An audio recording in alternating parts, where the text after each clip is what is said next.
The next question. Assalamu alaikum, sir. My name is Naeem. I am a college student from Bangladesh. My question is Satan responsible for all human mistakes? Allah subhanahu wa ta'ala says in the glorious Quran in Surah Fatir, chapter number 35, verse number 18. وَلَا تَزِرُ وَازِرَةٌ وِزْرَ أُخْرَى. No soul shall bear the burden of another soul. So each and every human being, he is responsible for his or her actions. And we know the story of Iblis, wherein he was so righteous that he was raised to the levels of the angels.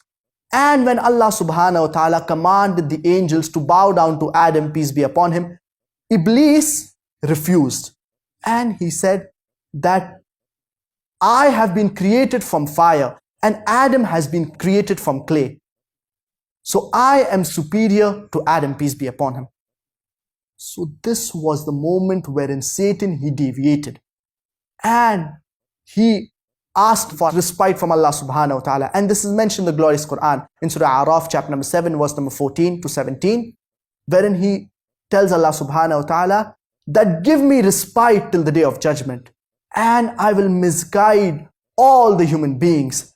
I will come from their front, from behind them, from their right, and from their left. So Allah subhanahu wa ta'ala accepted this request of Iblis, of Satan.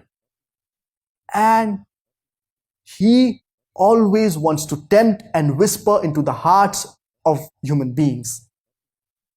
So we human beings, we are responsible for our actions. Satan, he is merely whispering into the hearts and into the minds of human beings. Satan, he is not holding our hand, he is not forcing us and telling us to do something wrong. He is merely whispering. But it is we who are doing the wrong deeds. It is we who are responsible for our actions.